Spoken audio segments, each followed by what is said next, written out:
businesses all across the planet are looking to make connections with people. Well, guess what? Divine Connection magazine is helping businesses not only walk in their purpose and passion, but to get connected to their potential. That's right. You've got to connect to your potential, and you can make it happen now because it is time to know your worth.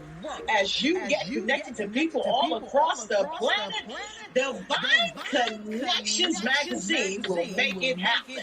And get featured in the magazine today and get your copy now because there's no other time than a divine time to get connected to Divine Connections magazine.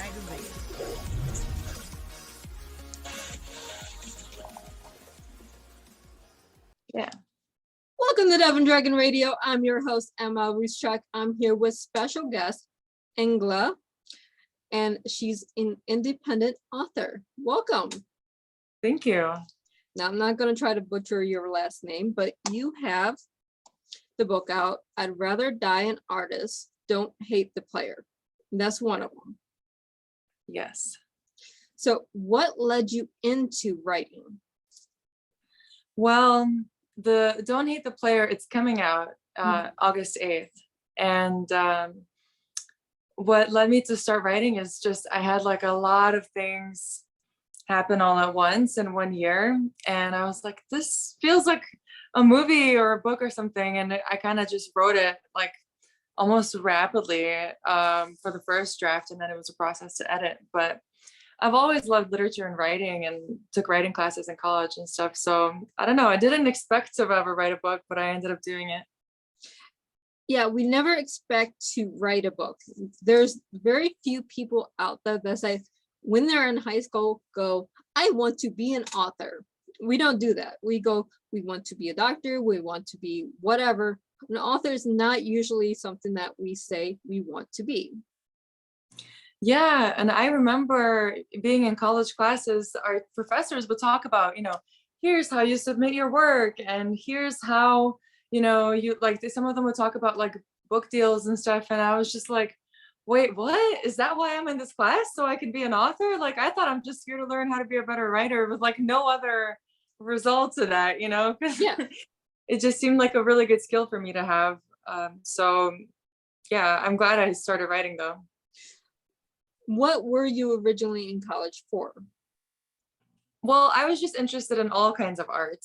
I basically got like an individualized study degree. So I was really interested in how ideas translate across various media, something like a paperclip. How do you express that in a written form versus photo versus sound or whatever, How would you do the sound with a paperclip? I don't know. It's up to the artist, but it's just an example, how would you express a paperclip in a song, Yeah, that's just one of those things that, I talk to a lot of musicians and that's never came up. How do you translate an object to sound? Yeah, I mean, to me, I'm just using that as an example of an idea. Exactly. It could be something like love, which everybody does, like, in all forms of media express or whatever emotion, Right. But it could also be an object or like a different story. Exactly. There's so many different outlets out there of media. When you think about art, it's not just literature, it's not just sculpting or painting or drawing. There's all different types out there. Yeah. So other than writing, what else are you drawn to? Oh my gosh, what am I not drawn to? I really have gotten into making videos, and I actually am somebody who posts on TikTok, or I try to post a lot. So I've gotten really interested in the visual media, and I really enjoy just doing the vlogs that I do and getting like a nice cool shot of like a dice being rolled, or like something like small, like a detail that somebody might not notice, but to me feels cinematic. And I always love drawing and like painting and stuff like that. I'm working on a digital drawing right now that was commissioned. And yeah, I did photography for a while, like 10 plus years at least. I started in high school. And And at one point I had like a very, very like feverish phase where I was just like writing so many songs too. But I've kind of decided to put the books as my priority for now, and put most of that aside. But it's really hard for me to limit myself because I just love all the various media. Well, you're an artist, okay? And I use that word broadly because it doesn't matter what type of medium you're in, you're still an artist. And when you're an artist, you have this creative mind and you don't go to one thing. It goes a ball of yarn, and that's pretty much our minds. Yeah, totally. But you also have the book out, Escape to New Orleans. So this is actually a series that you're doing. Yeah, well, it was originally going to be just one book, and it's just basically like, I don't think it's too much to say because it's in the title. Like, it's the arc of how I decided to really go for it as an artist, because I felt like I could die any day. And I'm like, I don't want my obituary to say she worked at an office, or whatever, because that's the job I had at the time, is working at a trucking office. So I was like, yeah, I wanted to say like Egle, an artist, la la la, whatever happens to me happens. But that's something I wanted associated. And I don't know where I was going with this now. Oh yeah, the books. So I wrote, the first draft, my editor gave me really good feedback, and then I started working on each of the chapters. And as I did them, somebody suggested that I publish each chapter as its own little book and do it like one at a time. And I thought it was such a brilliant idea for me in my situation, because certain people, they can do these really long projects, and maybe they'll like pitch their book and get an advance so they can spend that time writing. And, it's like this big project. But for me as an independent author, it just made more sense in terms of learning and budget to just like the first book I launched. It's like, okay, what is it? What do I even need? What type of files do I need to upload a book? Like, I didn't know that the first time, and how do I market a book? So I launched the first one and I kind of tried some ideas and learned from them. And so now with the second one, I'm like, oh, like I learned from last time that I can upload my Kindle book for pre-order like a long time in advance, and stuff like that. So I feel like with each chapter, I'm going to learn skills that are related to getting that story out, and writing also, because I'm still finishing some of the other chapters. And it builds momentum that way, I think. So, and then also I get to make sure that each chapter stands on its own as its own story really well, and pay that close attention in the editing process. And also then that way I can afford it more. Right. Well, people don't understand, when you're an author, there's costs that are involved with being an author. If there goes to editing, there goes to cover designs, formatting, marketing. If you don't have a budget in place, you're going to be lost.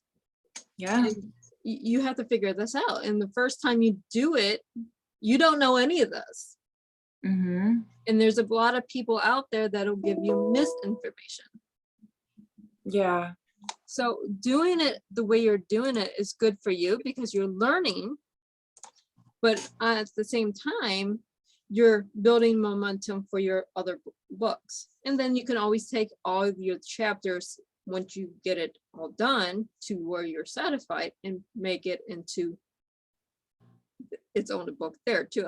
Well, that's the end goal, really, is eventually when I'm done with all the chapters to just have I'd Rather Die an Artist, and then the books that I'm releasing now will just be like the overall chapter names that are the bigger names. But yeah, I'm having fun this way too. And because I am on like TikTok and other social media, I get to build my audience as I go as well. So each launch hopefully will be more exciting and fun for everybody. Right, because you're doing something and you can go, oh, I have a new chapter out, or oh, I have a new book out, or I'm going to make a 30-second video of whatever the chapter is about.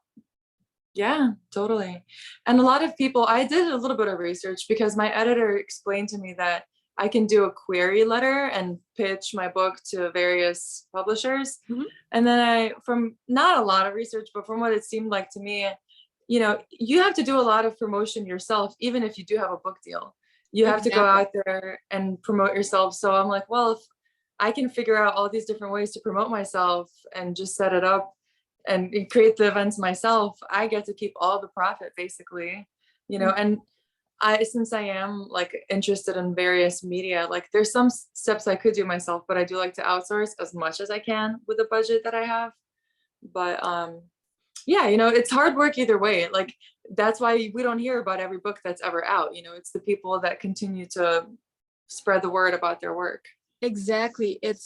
Do you have a marketing budget? Because if you don't have a marketing budget, you're not going to get your book out there. Are you running your book like a business? If you're running it like a business, you have to think about it like you're a business owner. Yep, totally. Do you want your book to succeed? Well, here's the steps to make your book succeed. And guess what? It costs money. Yep. And it's like that with anything, you have to invest in the things you care about. Mhm. And as I'm getting older, I at first, like in the beginning of this journey for me, I was very afraid to invest money in my art Mhm. and of any kind, even like digital photography or whatever. But I found pretty consistently actually that if I invest a little, I do get money back. And as you do more, you have to like figure out what works for you and what doesn't. Obviously, not everything's going to be like, a return on investment. But as you learn the formula that works for you, that's how you grow, essentially. Exactly. You have to find the niche for your book, for your company. You have to find out what works for you. Just because it works for you doesn't mean it's going to work for me, and vice versa. There's ways to do it, but it's trial and error. Yeah, and it's like really fun for me to explore that, especially this time around. I don't know. I feel like I'm having more fun now that it's not the first one, because Oh, wait till you get the 17th and it's just like, oh, this is so cool now. Yeah, exactly. And like I just made a TikTok recently that was like kind of me trying to bathe and get the hook of my book in like a trending sound. Like, cause I heard the sound and I was like, oh, I think this might work for my book. And so people are like commenting like story time. And I'm like, funny you should ask. I actually made this story into a real book. Like, so it's really interesting to see like what might work and what not. And for me, like also with the first one, I had some experiments with how do I describe what the book is about, or like how do I tell people who it's for, and getting feedback from different types of people. Like I found that when I gave it to guys, they didn't love it as much as like maybe like younger women and stuff like that. And I'm like, okay, well, I'm cool with that. My audience is like women who are kind of younger and maybe feeling lost or something. Exactly. It's depending on the genre of your book. And this is more about your personal story and stuff like this. But at the same time, it's who's your clients, who's your readers. Well, your niche is like, say, 18 to maybe 30, just guessing. And they're going to be female because that's what is drawn to your book. But at the same time, you might have that 2% that are guys as well. Yeah, totally. And well, it's funny, like part of me thought guys would be kind of interested in my perspective on some of the topics I talk about. But I gave it to a few guys, like my guy friends, they read it and they're like, yeah, I'm not really into it. Like, it's not really what I like to read. And I'm like, all right, cool. Like, I think probably for future books, it's great if other people read it, because with any target audience or whatever, you're going to have spillover, but it's good to know who you're talking to and who you're appealing to and who you feel connected to as a creator. Exactly. You have to write what's for you. It doesn't matter what you're writing, literature, music, or doing art. It's something to make you feel good, and then you're putting it up to the world.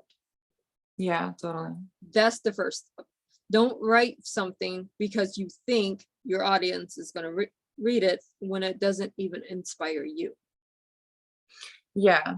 And I feel like whenever I've reread my books and stuff, some I write about my own life, and part of me wishes I didn't tell people when I started out that I'm writing about my actual life, Mhm. and that, I've, especially in the later stages of the editing and publishing process, I was like, I should have just told everybody it's a fictional story.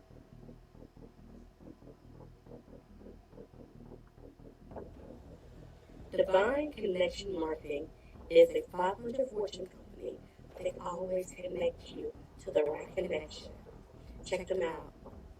Yeah, part of me wishes that I never told people that it's my life based on a true story. Part of me wishes that I just made up all the names, and most of the names are changed, basically everybody's but mine. Mhm. But it felt really personal and really raw, and like reliving some of those parts of the stories was like painful. But at the same time, whenever I reread them, because I had to, for the like proofreading part of it, Mhm.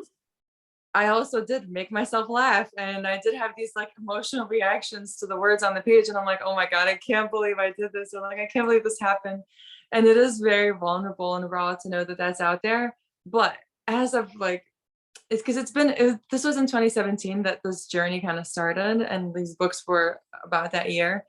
And so it's like 5 years later, over the course of that time span, I've really just learned to love being more vulnerable and just publishing it and just getting it out there, and not feeling so precious with myself, so precious with my work. Mhm. And like, my perspective now is more like, I'm just going to upload it, and it's up to the people to decide, really. They're really the ones who either find value in what I create or don't. Right. It's up to every individual to find the value in what they read. They might find it now, and it might be 5 years from now and go, oh, I read something that really makes sense. Yeah, It doesn't always hit someone right when they're reading it. Sometimes it takes a while. totally. But yeah, it is pretty cool though. Like, I really appreciate some of the reviews I've gotten on my first book, because Mhm. there are some that people I don't really know very well or haven't met before, and it's like such kind words. And one of them basically made me like tear up a little bit. And it's like really cool to know that like your work can have such an impact, because as a reader, like a lifelong reader, there's been so many books like that for me where I'm like reading and this book has such an effect on me, and I'm like, wow, like what did it take to create this? And Mhm. now I have something like that of my own. That is always a wonderful experience. Yeah. But we are almost out of time. So where can our listeners and our viewers find you other than TikTok? So official Egle at any social media. I don't really use Facebook much, but on Twitter, official Egle, on Instagram, on TikTok. My email is officialegle@gmail. I had a domain purchase, but I need to like reconnect the website. This is the life of an independent artist. You kind of have to do everything yourself, and there's a lot of moving parts. But I understand. yeah, those are the best ways to contact me: email and social media, basically. And to spell your name, it's Egle, Yes.